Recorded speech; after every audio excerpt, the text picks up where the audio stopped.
Cuando comenzamos el año y comenzamos también nuestra tarea de avanzar sobre la lengua, a lo primero que nos remitimos, a lo que hicimos referencia como importantísimo para nosotros, fue al texto. Y tomamos no un texto, sino la generalidad, todos los textos.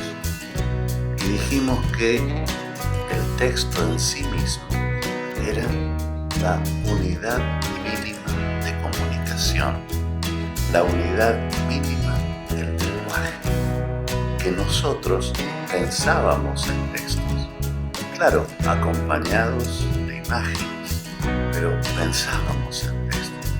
Es decir, que para nosotros el texto, esta unidad mínima, esencial de la comunicación, era muy importante.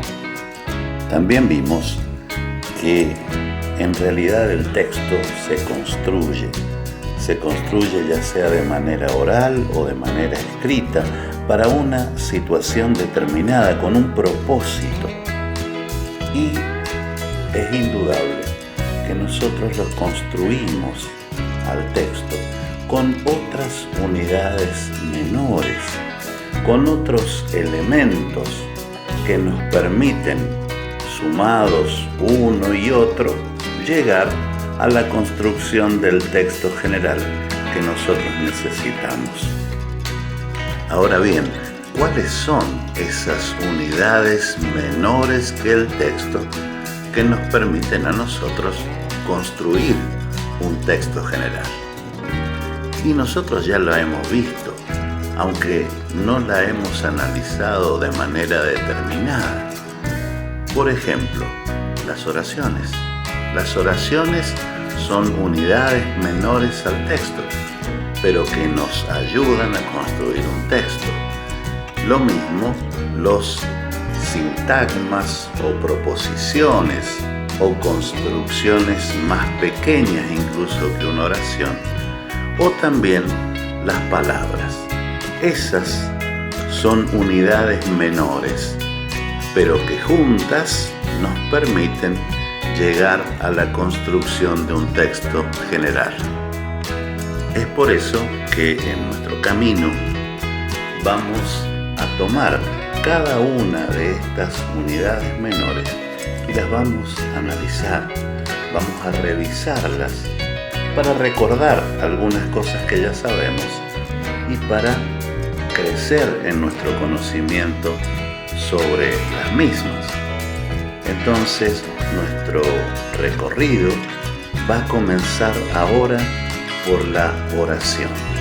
Vamos a ver qué es una oración. Vamos a ver cómo está constituida, cómo se construye, cuál es su estructura.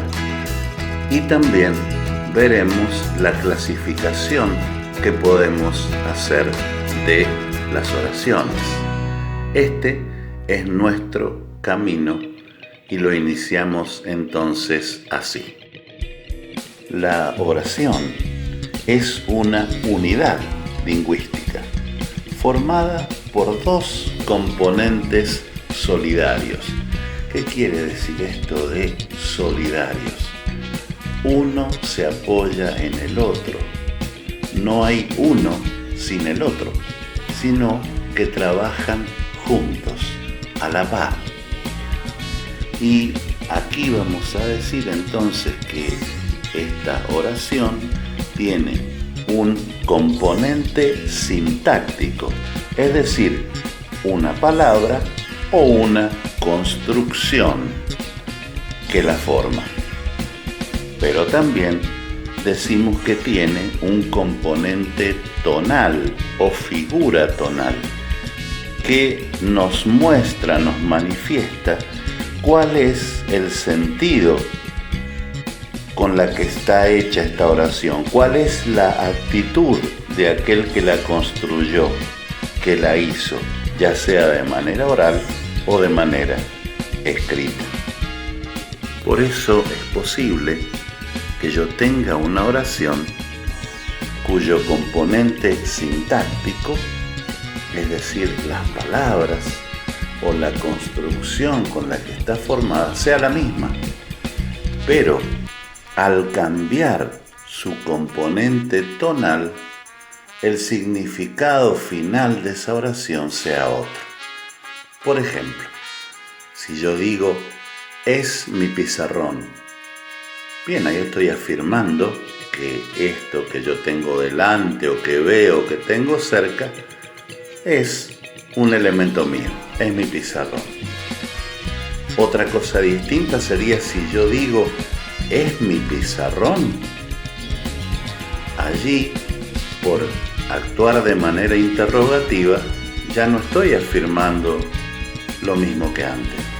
Ahora dudo, entonces estoy estableciendo una pregunta para ver si ese elemento es el que yo creo. Otras veces podré decir, es mi pizarrón.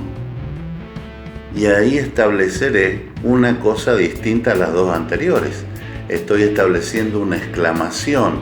Algo le pasó a ese objeto que yo veo.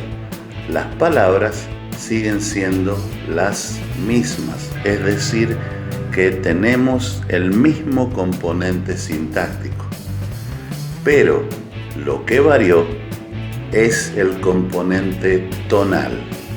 Y eso hace que yo esté estableciendo 3 oraciones diferentes, 3 oraciones con significados distintos.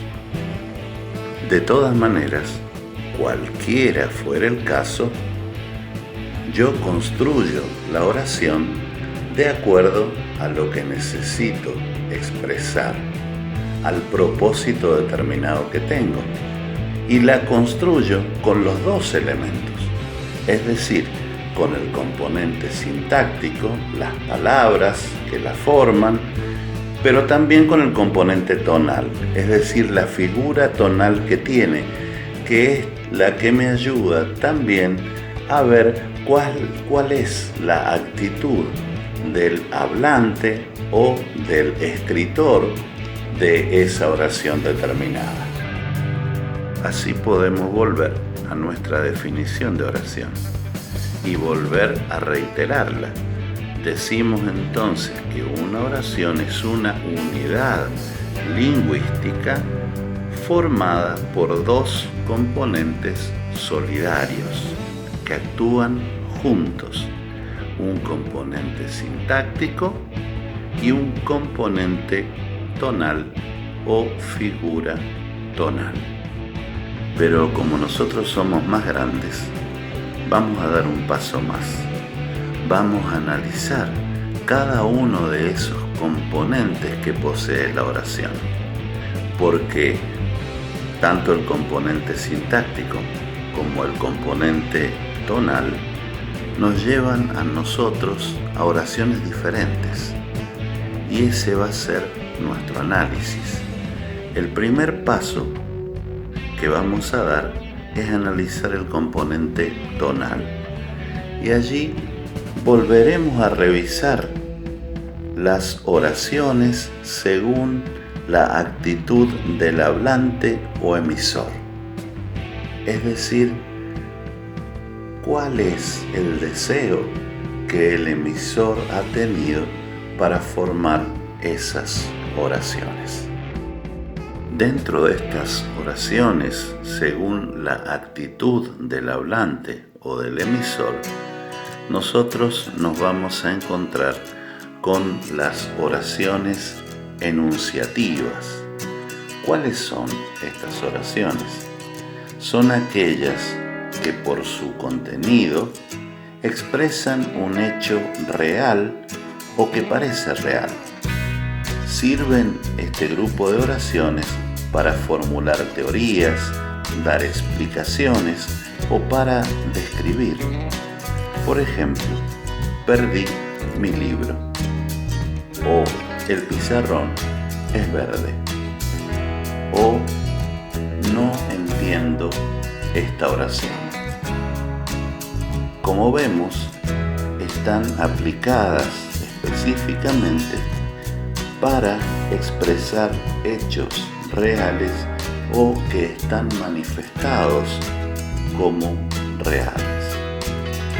Otro grupo de oraciones dentro de esta actitud del hablante o emisor son las oraciones dubitativas, es decir, aquellas que expresan una actitud de duda del emisor y no una acción real. Por ejemplo, quizá alguien se lo llevó por error. Tal vez vaya esta tarde a tu casa. Un tercer grupo de oraciones dentro de esta actitud del hablante o emisor son las oraciones desiderativas. Estas expresan un deseo. Por ejemplo, ojalá se logre un acuerdo de paz. O me gustaría que se lograra un acuerdo de paz. Es decir, manifiestan entonces deseos de parte del emisor.